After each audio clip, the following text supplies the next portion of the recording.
Hello বন্ধুরা, তোমরা কে কে ধনেপাতা ভর্তা পছন্দ করো? দেখতে পাচ্ছ কত রসুন দিয়ে ধনেপাতা ভর্তাটা করতেছে। আর খেতে কিন্তু খুবই ইয়াম্মি হবে। ভর্তাটা কিন্তু আজকে আমি বানাচ্ছি না, খালা বানাচ্ছে, খুবই ভালো লাগছে। দেখতে পারবে প্রচুর পরিমাণ রসুন। আর এই যে এটা ধনেপাতা ভর্তাটা করবে। আমি একটু মরিচটা বেশি টাইলা ফেলাইছি, তোমরা একটু কম টালবা। আর একটু লবণ বেশি দিবা, তাইলে কিন্তু ঝাল লাগবে না, খুবই ভালো লাগবে খেতে। আশা করি বুঝতে পারছো।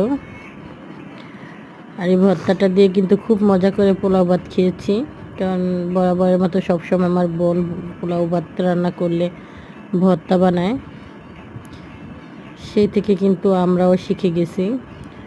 আমরা কিন্তু বড়দের কাছ থেকে সব শিক্ষা পাই। আর আমার যেহেতু বাবা মা নাই, আমি কার কাছে শিখবো বলো? আমার বোনের কাছ থেকে অনেক কিছু আমার শেখা। যাই হোক, আল্লাহ তালা আমার বোনকে সুস্থ রাখুক, ভালো রাখুক। আমার বোনের অনেক অসুস্থ, তোমরা সবাই দোয়া করবা। আমার মেয়েও জ্বর এসেছে, নাতিনেরও জ্বর এসেছে, আমার বোনের মেয়েরও জ্বর, আমার বোনও অসুস্থ। সবার জন্য দোয়া করবা, কারণ হঠাৎ এই গরম, এই ঠান্ডা লাগে, বৃষ্টি হয়, তার জন্য কিন্তু এরকম হইতেছে। তো সবাই ভালো থাকবা, সুস্থ থাকবা। আজকের মতো এই পর্যন্ত। আল্লাহ হাফেজ।